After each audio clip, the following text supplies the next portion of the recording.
Meus amados irmãos,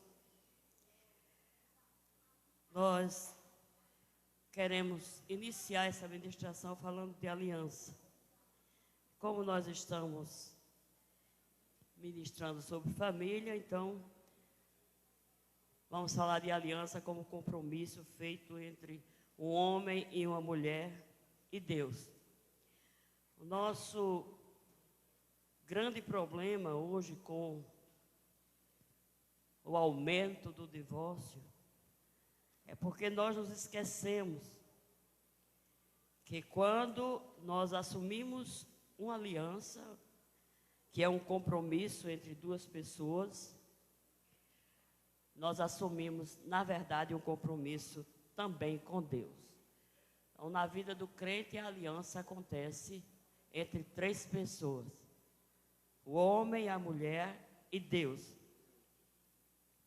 A base dessa aliança para nós, com relação a Deus, deve ser fé e obediência aos seus princípios, aos princípios da sua palavra. Da parte de Deus é a fidelidade que Ele tem em manter a aliança ou compromisso assumido conosco. Ao longo da história, nós percebemos que nós, como homens, como mulheres, nós quebramos as alianças. E aí percebemos também uma verdade que é inconteste. Nós somos especialistas em quebrar alianças. Deus é especialista em consertar, em restaurar as alianças. Às vezes nós não temos paciência, para buscar essa restauração.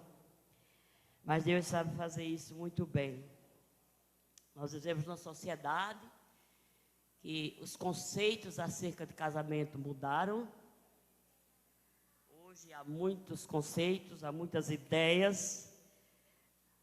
A modernidade trouxe isso. Uma sociedade também afastada de Deus, descomprometida com a palavra de Deus, está ensinando isso, vivendo isso. Mas eu e você, como crentes, temos que ter sempre na nossa mente, no nosso coração, que Deus é o mesmo ontem, hoje e eternamente. Ele nunca mudou e nunca mudará. E os princípios da sua palavra são eternos, imutáveis, irrevogáveis.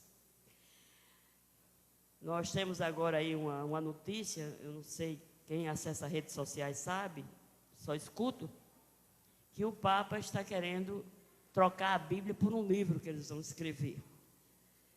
Mas nós temos notícia mais alarmante ainda, é pastor querendo atualizar a Bíblia.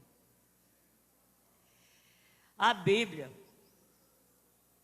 está registrado nela com muita clareza. Lá em Apocalipse, nem dá para acrescentar, nem dá para diminuir nada que tem nela. A Bíblia diz: se você diminuir a sua parte no livro da vida, na árvore da vida, a sua parte no céu, nas coisas espirituais, também será diminuída. Se você aumentar, as pragas que estão contidas lá no Apocalipse também serão aumentadas na sua vida. Então a palavra de Deus, ela foi feita na medida. Ela não precisa de conserto, ela não precisa de aumento, ela não precisa de diminuição. A palavra de Deus é o que é. E no Salmo 119 está escrito: para sempre, ó Senhor, a tua palavra permanece no céu. Do jeito que ela saiu da boca de Deus, ela vai permanecer. Nós podemos mudar quantas vezes nós quisermos, mas ela não muda do ponto de vista de Deus. Então não adianta a gente mudar, porque o que vai permanecer no fim, o que vai prevalecer no fim, é aquilo que Deus estabeleceu na sua palavra. Nós não podemos nada, como disse Paulo lá em Coríntios, não podemos nada contra a verdade, a não ser em favor da própria verdade. Não há nada, irmãos, que eu possa fazer com relação à palavra, no sentido de interpretá-la, para satisfazer ou para atender aos meus desejos pecaminosos, carnais, aos meus pecados. Não há nada que eu possa fazer quanto a isso. Na Bíblia não há meio termos. Quando Jesus diz que pecado é pecado, é pecado. Quando ele diz que isso aqui é certo, é certo. Lá em Isaías tem uma recomendação muito séria de Deus, através do profeta, dizendo: ai dos que chamam mal o bem e dos que chamam bem o mal. Há uma inversão de valores que o profeta denuncia através do Espírito Santo de Deus. O próprio Deus falando através de Isaías. Ai dos que chamam certo errado e errado certo. Ai dos que chamam justo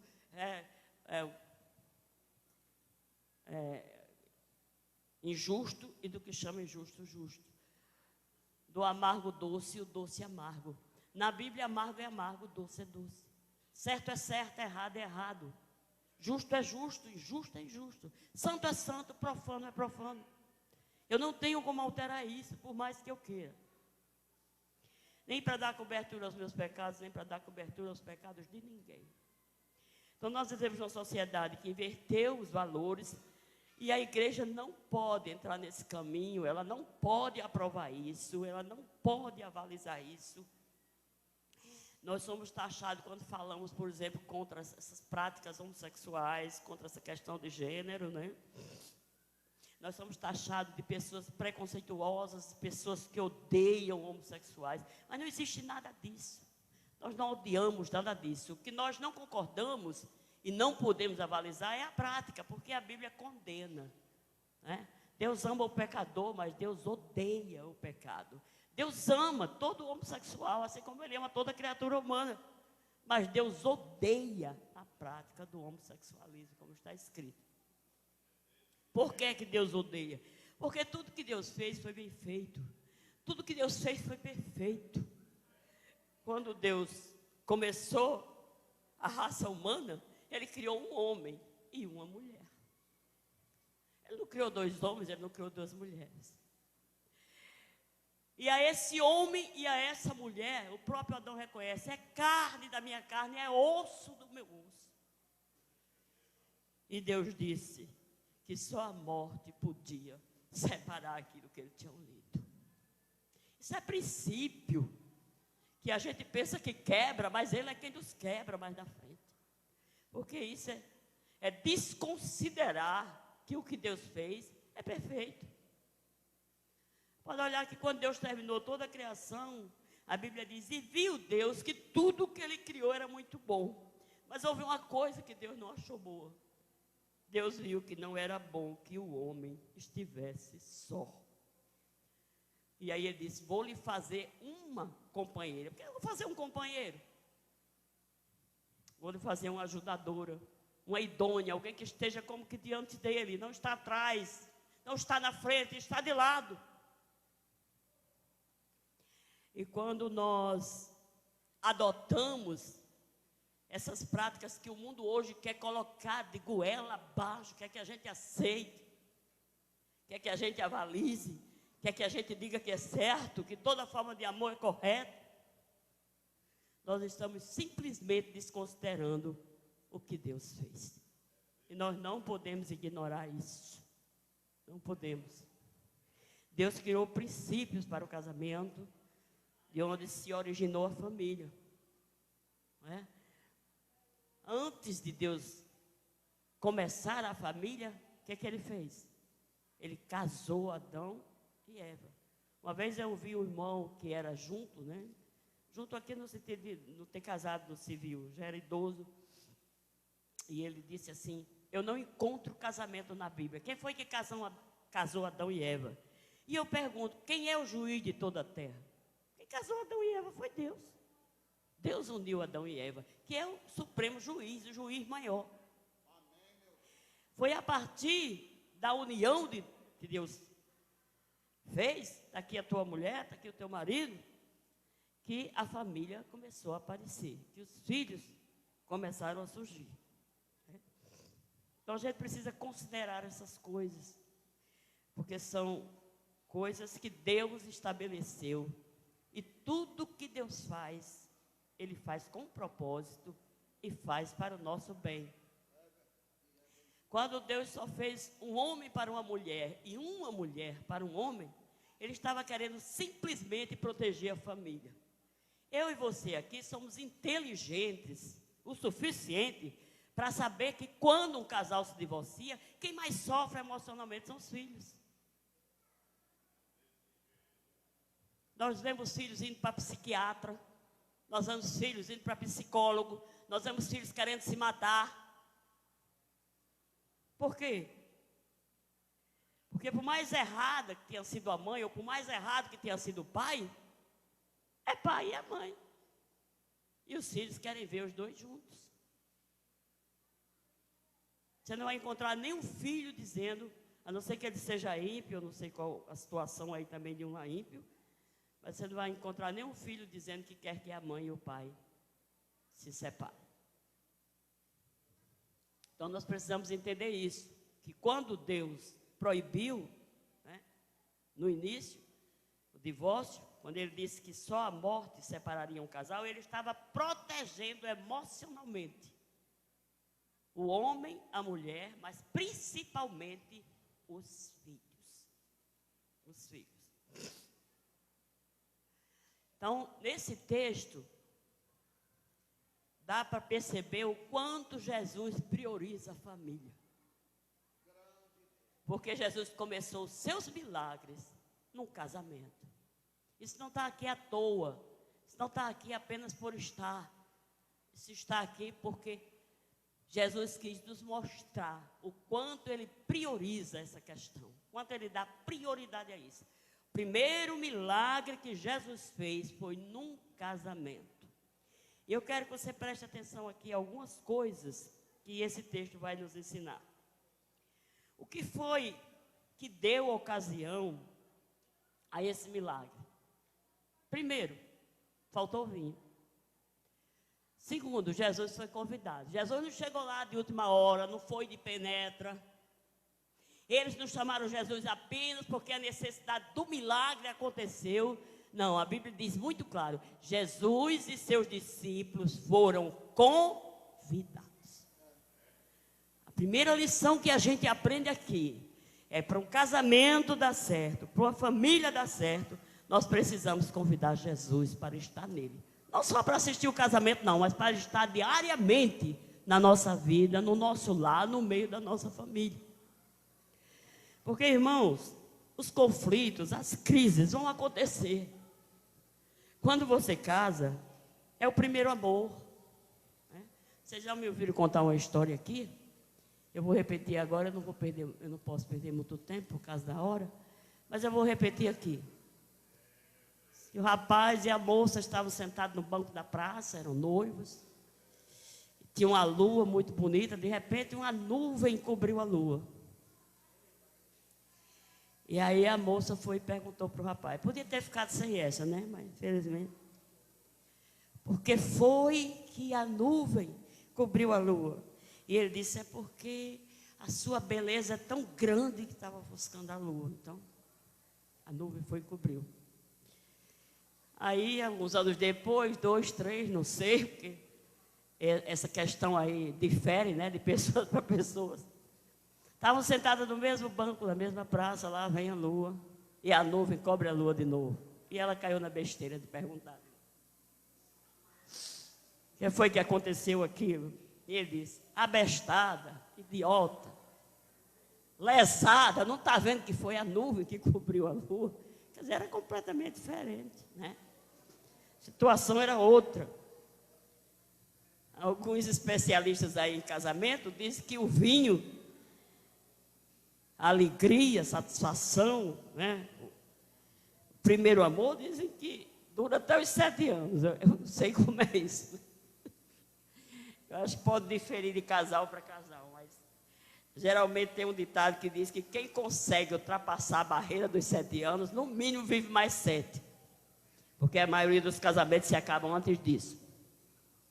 Mas a verdade é que o vinho, que simboliza a alegria, que simboliza a satisfação, que simboliza a felicidade que nós, como nós entendemos, né? Um dia acaba. Um dia fica escasso.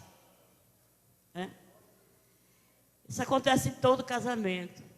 Ninguém vem aqui me dizer, não, eu estou com 30 anos, 50 anos de casado, o vinho nunca faltou. Vai ter dias que vai faltar. É no seu, é no meu. Estou com 45, 46 anos de casado. Já faltou algumas vezes. Falta mesmo. Por quê? Porque nós somos seres humanos. Nós somos tendidos a errar, a irar, a não perdoar, a querer ter razão, a querer ter direitos. Nós casamos com a premissa errada e fomos ensinados assim, até mesmo na igreja evangélica. Nós casamos para ser feliz, para que as pessoas nos façam felizes. A Bíblia não ensina isso. A Bíblia ensina que você casa porque é feliz e para fazer o outro feliz. Aí se o outro casa com essa mesma perspectiva, porque é feliz e quer fazer feliz, aí dá certo. Mas se eu caso apenas esperando que o outro me faça feliz, eu já parto de uma premissa egoísta. E aí eu não vou me esforçar para fazer ninguém feliz, porque o que eu quero é que os outros, que o outro me faça feliz. E muita gente casa com essa perspectiva, né? Eu li uma vez um livro que era a Síndrome de Princesa, né? Que é uma coisa que quando você casa, você tem que acabar com ela. Você não está casando com um príncipe encantado.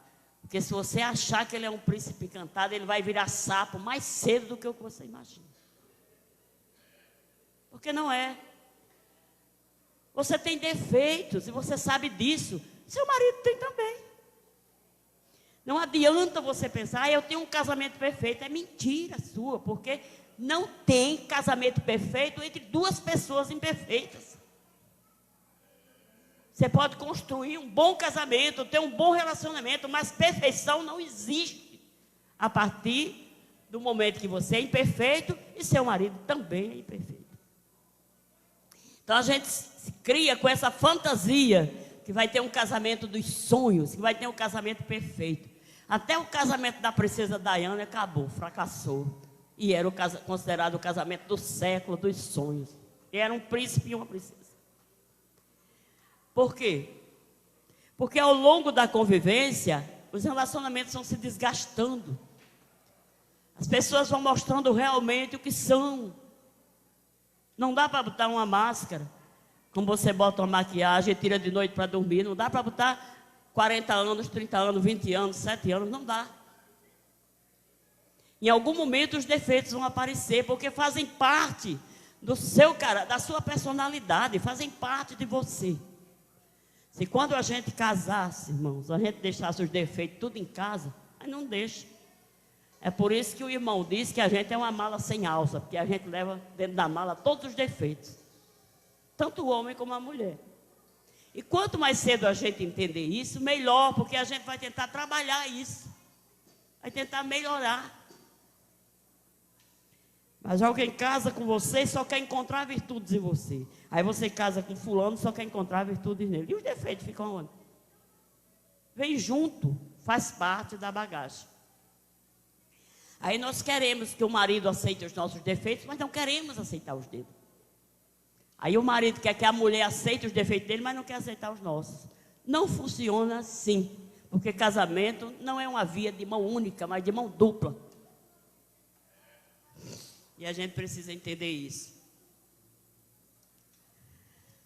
Jesus foi a este casamento, foi convidado,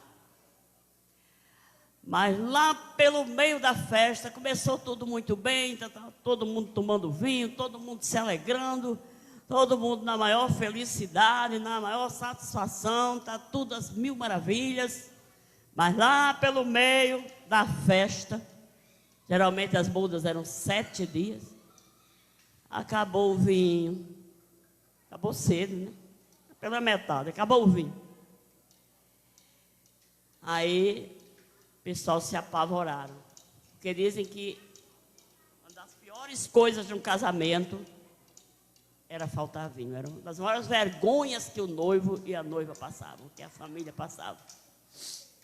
Aí eles recorrem a Maria. Maria viu a situação e foi até Jesus e disse: o vinho acabou. Jesus disse: o que é que eu tenho contigo? Ainda não é chegada a minha hora. Quer dizer, não adianta a gente apressar. Adianta a gente correr para os pés de Jesus, mas apressar Jesus, ninguém vai conseguir fazer isso. Porque Jesus tem princípios, hora, tempo, meios de agir. Pode prestar atenção que a ação de Deus na nossa vida sempre requer fé e obediência da nossa parte. Porque a Bíblia diz que sem fé é impossível agradar a Deus. Jesus manda chamar os serventes, vai lá, e ele encontra 6 talhas de pedra. 6 aqui é um número que sempre se refere ao homem. Enquanto 7 é o número que se refere a Deus, 6 é um número que se refere ao homem. E as talhas de pedras podem significar a dureza do nosso coração.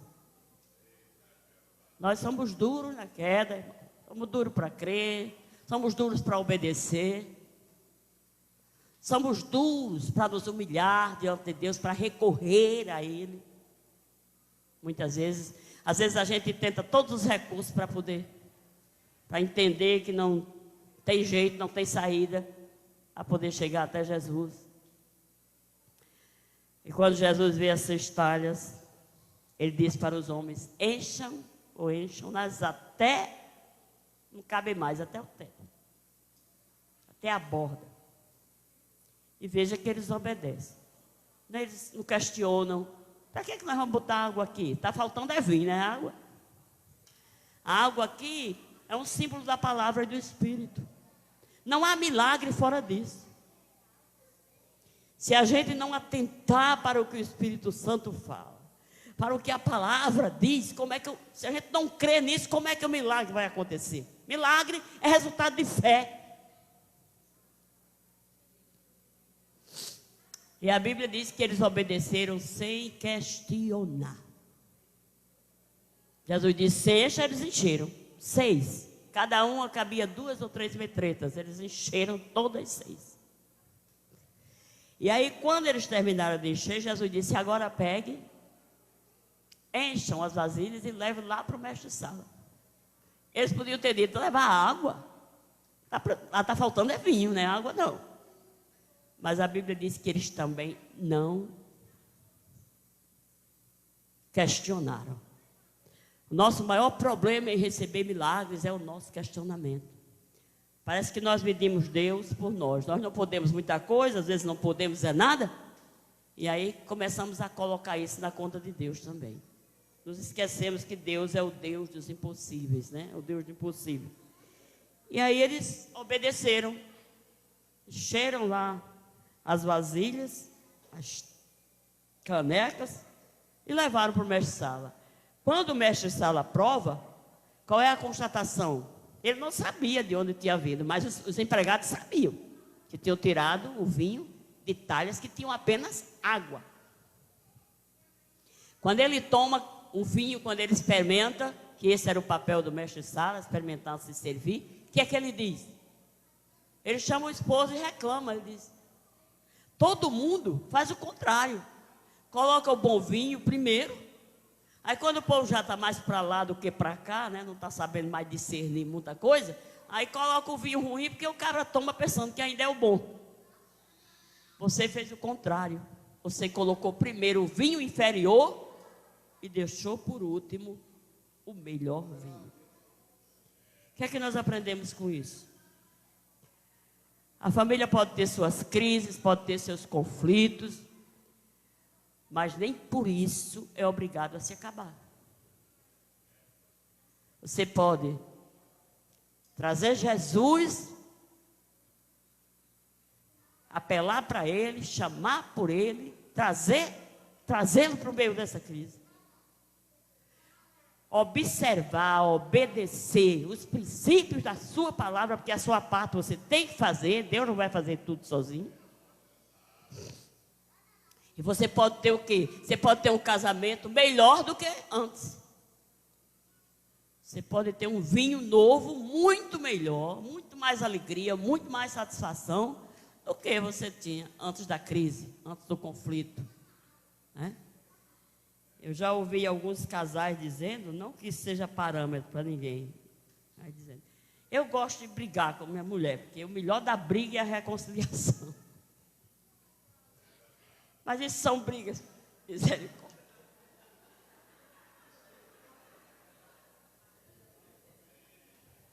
Mas isso são brigas normais, né, do dia a dia. Aqui a gente está falando de crise mesmo, de conflito pesado, né? E eu vou dizer a vocês porque é que os conflitos surgem. Eles surgem a partir do momento que nós somos seres diferentes. O homem é mais racional, a mulher é mais emocional. A gente vem de ambientes diferentes, tem formação diferente, tem personalidades diferentes, tem temperamentos diferentes. Isso acaba provocando conflito. A mulher pensa de um jeito, o homem pensa do outro, né? Tem mulher que gosta de comprar, que é uma bênção. Tem homem que tem que controlar, né? Porque senão o negócio não dá certo. Tem que botar o freio. Tem mulher que gosta de andar mudas como eu, né? O homem tem que botar o freio, senão vai para lá de Bagdá. Então é assim. Gosta de andar, o outro não gosta. Então alguém tem que colocar um limite, né? Um freio para equilibrar.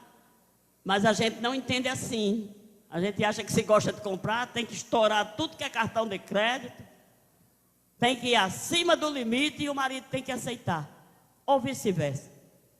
Se gosta de andar, tem que ir para a pancada do mar e o marido tem que toda a vida dizer sim, aplaudir.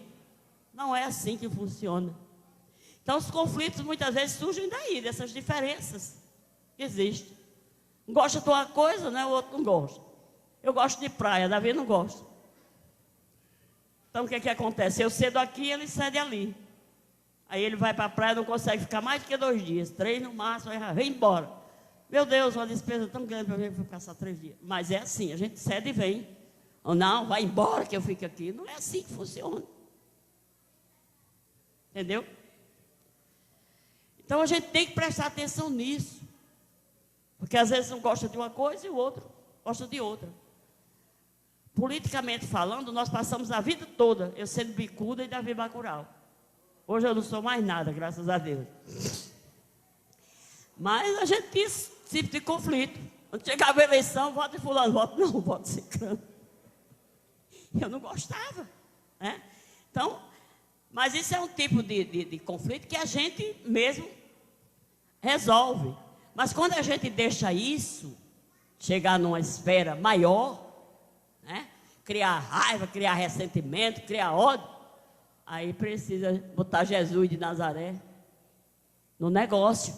Senão acaba se separando. Casamento tem isso, alguém cede aqui, alguém cede ali, alguém recua aqui, alguém avança ali. Porque senão não funciona. Se a gente quiser do jeito da gente e o marido quiser do jeito dele, acaba se separando. Porque nem sempre as vontades coincidem. Mas alguém diz, não, eu gosto assim, tem que ser assim. Não tem que ser assim. Ah, eu gosto desse jeito, tem que ser desse jeito. Não. Tem um meio termo, que é conversar, que é se comunicar, que é chegar a um denominador comum.